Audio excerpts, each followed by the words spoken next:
Hey guys, I'm in Berlin this week for Christopher Street Day because even though June is over, Pride doesn't have to end. Pride never has to end. We've got a bunch of queer news this week, so let's dive into yet another weekly debrief.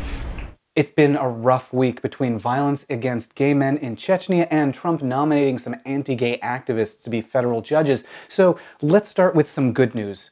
Rhode Island just banned conversion therapy. That's the discredited belief that you can change your sexual orientation through a bunch of made-up fake science treatments. I made a whole video about how ridiculous and gruesome these treatments are. They range from lobotomies to induced vomiting to getting monkey testicle implants. Rhode Island is only the 11th state to ban the practice, despite being condemned by every major medical organization in the country, despite having zero basis in science, and despite overwhelming evidence that it is, in fact, harmful. Conversion therapy is still perfectly legal across most of the United States. But even if it's legal, LGBT advocates are doing what they can to keep people from being victimized.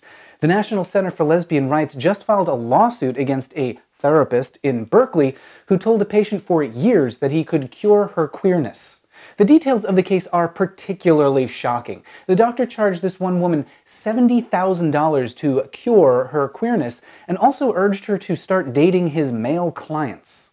This lawsuit is an important test case. It's been difficult to ban conversion treatment in more conservative states, but bans might not be necessary if practitioners know that they can be sued for fraud.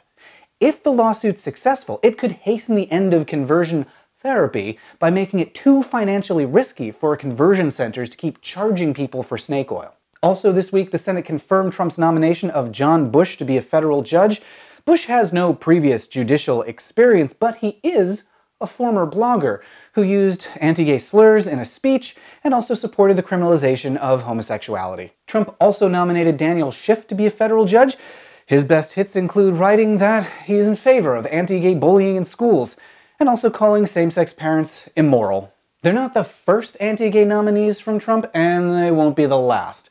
But as federal judges, they'll be in a position to harm queer people for years, long after this administration is gone. And things are even worse in Chechnya, where new reports indicate that the country may have ramped up abductions and violence against gay men even further. The specifics are hard to come by, since anonymity is very important there right now. But in addition to the new reports, this week the Chechen head of state, Ramzan Kadyrov, said that gays, quote, are not people, and they needed to be purged from the country in order to purify our blood. In response, the US State Department said that they find the remarks upsetting. And that's about it. No assistance for victims, no call for an investigation, no details about whether they're broaching the topic with Russian officials. But while the United States ignores the problem, there's an urgent need to evacuate the victims of violence right now.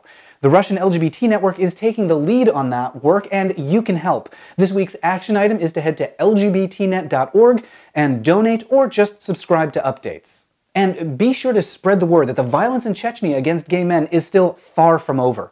With US officials refusing to take action, public pressure needs to continue. And as always, keep in touch. You can leave a comment down below on YouTube or at Matt Baum on Twitter. Keep an eye out for me at Christopher Street Day in Berlin, and I'll debrief you next week.